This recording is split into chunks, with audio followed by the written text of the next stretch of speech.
Welcome to RC Tech. This is Ritesh Srinivasan. In this video, I'll be talking about clinical BERT embeddings. So this paper was released in 2019 from the authors are from Harvard, MIT, MIT CSAIL and Microsoft Research.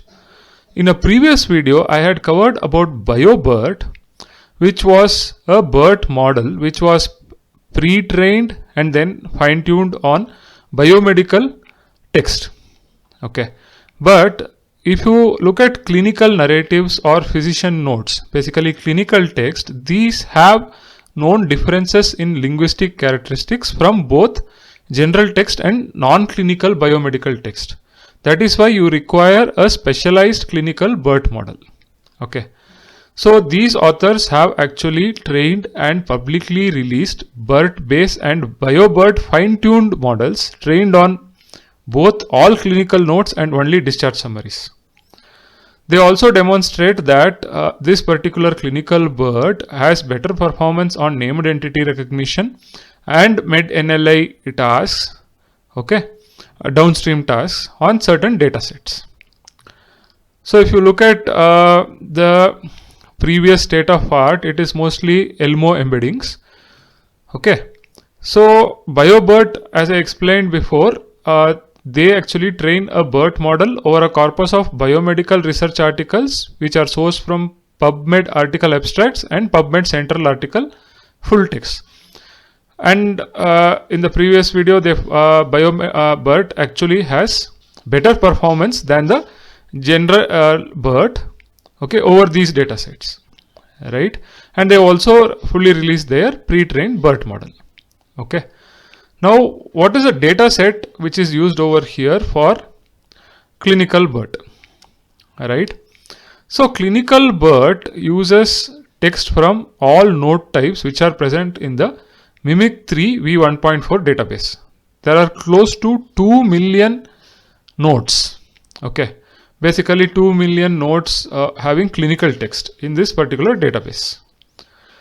So what so the clinical BERT is actually uses text from all note types, and discharge summary BERT uses only discharge summaries in an effort to tailor the corpus to downstream tasks which often largely use discharge summaries. So two types of BERT models they have actually trained over here, pre-trained basically, right, and then fine-tuned on downstream tasks. Okay, so then if you look at how they are doing the BERT training. Okay, so there are two BERT models. One is clinical BERT, which is initialized from BERT base, and the other model is clinical BioBERT, which is initialized from BioBERT. Okay, so for all downstream tasks, BERT models were allowed to be fine-tuned. Then the output of BERT embedding was passed through a single linear layer for classification, either for NER or for MED-NLI.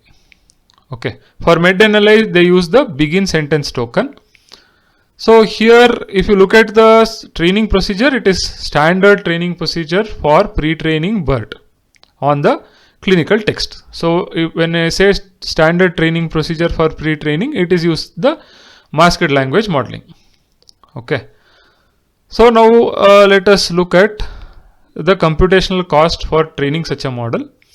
So the computational cost over here, they say that the entire embedding model procedure, the pre-training procedure, took roughly 17 to 18 days of computational runtime on a single GeForce GTX Titan X12 12GB GPU, right, and obviously associated CPU power and memory for pre-processing tasks. So this this much of computing time, computational runtime, everybody cannot afford. It is out of reach of some labs or institutions. That is why they are releasing this pre-trained model so that it will be useful for the community. Okay, so what are the tasks which they tried? One was named entity recognition, other one was the medical NLI. So for the named entity recognition, they looked at the I2B2 data sets. Okay, and for the MED-NLI, they are looking at this MED-NLI data set. So in the MED-NLI data set, you have sentences. Basically, you have two sentences. So between the sentences, the sentence 2 could be an entailment of sentence 1, or it could be a contradiction of sentence 1, or it could be neutral.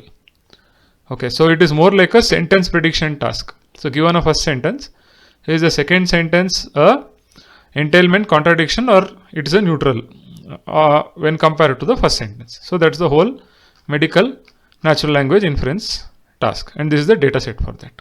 Okay, this is your Mimic 3 clinical database, which has the nodes where they have actually done the pre-training.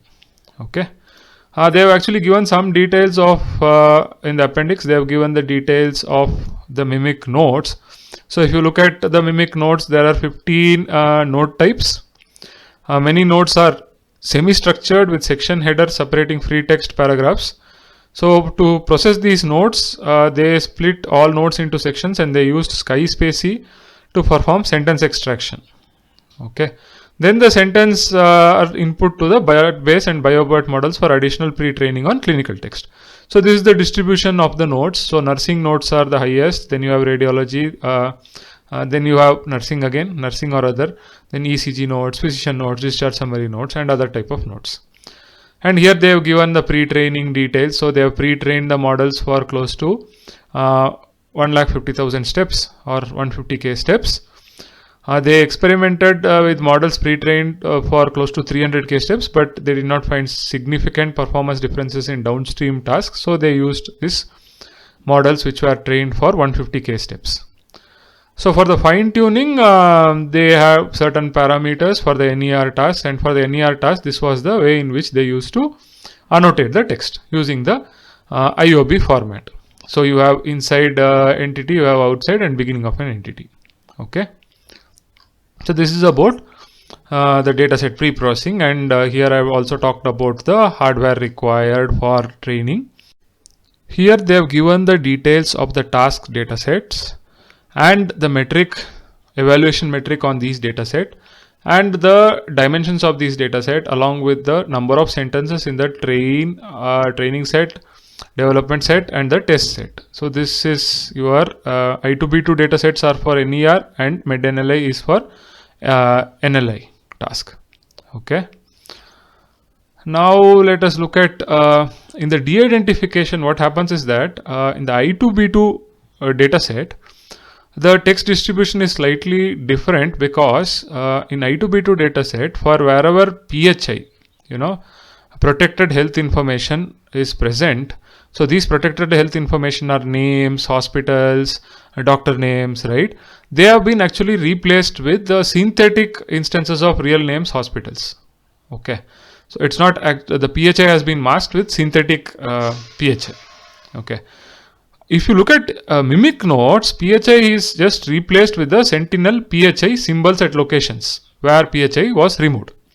So this causes actually a in the sense that the text distribution is slightly different over here between your training data and the NER task data.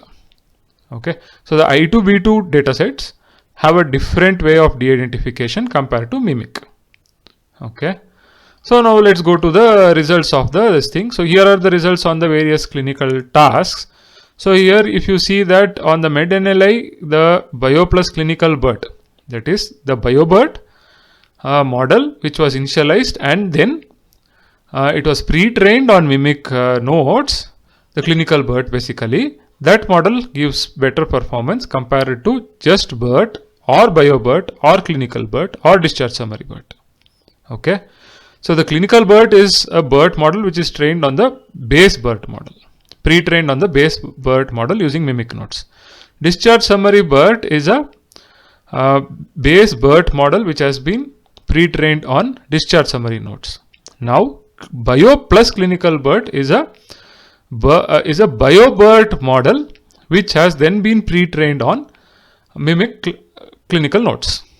Okay, and Bio plus discharge summary BERT is a BioBERT model which has been pre-trained on discharge summary nodes, and then they have been fine-tuned for these tasks of named entity recognition on I2B2 datasets and NLI or natural language inference on the MedNLI dataset. Okay, so if you look at the performance on the I2B2 2006 dataset, then you see that BioBERT has better results than your clinical BERT. Okay, or the other models. This could be possible because of the way in which PHI information is present in the I2B2 data versus the way PHI is present in the mimic data. Okay. So these are the various performances on the different data set. Okay. Now they have also explained the nearest neighbors for 3 sentinel words for each of the 3 categories. So what is over here is that, see, the model is BioBERT or clinical BERT, and you have a disease over here as glucose, right? So a BioBERT picks up these words insulin, exhaustion, dioxide as words which are similar to glucose in the embedding space. Whereas clinical BERT picks up potassium, sodium, sugar, which are more connected to glucose or which are more semantically close to glucose, right? For seizure, BioBERT picks up episode, appetite, attack. Whereas clinical BERT picks up headache, stroke, agitation. Headache and stroke are very close to seizure, right? Similarly, for pneumonia, you have these words. Okay. For certain operations like transfer, admitted, discharge, if you look at clinical BERT, it has picked up quite relevant words much better than BioBERT. For example, transferred, admitted, or admission, transferred, right? Disposition, transfer. These are much more related to transfer or admitted or discharge than these words, okay, from BioBERT. Similarly, if you look at generic text, like you have beach, newspaper, table, here also some of these words in the clinical BERT are much more closer than the BioBERT. Okay.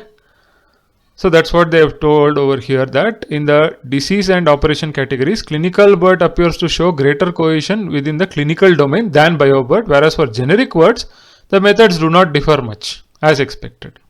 Okay.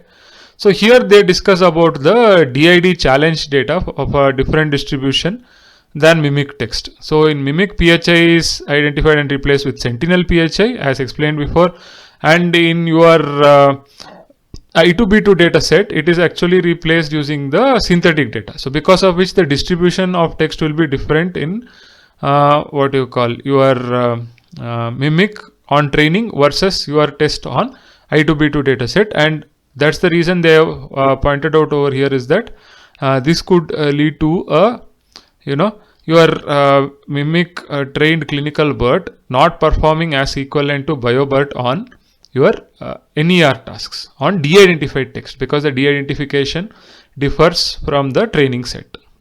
Okay. So the whole conclusion over here is that you require a BERT model for clinical text, as the clinical notes are different from, say, general text and non-clinical biomedical text. That is why there is a requirement for a clinical BERT model, and these authors have been able to train and release a clinical BERT model which performs better than BioBERT model on certain tasks, because they have trained it on clinical text which is present in the Mimic 3 database. I hope you find this video useful. If you like the video, please like, share, subscribe to the channel. See you in a new video. Happy learning.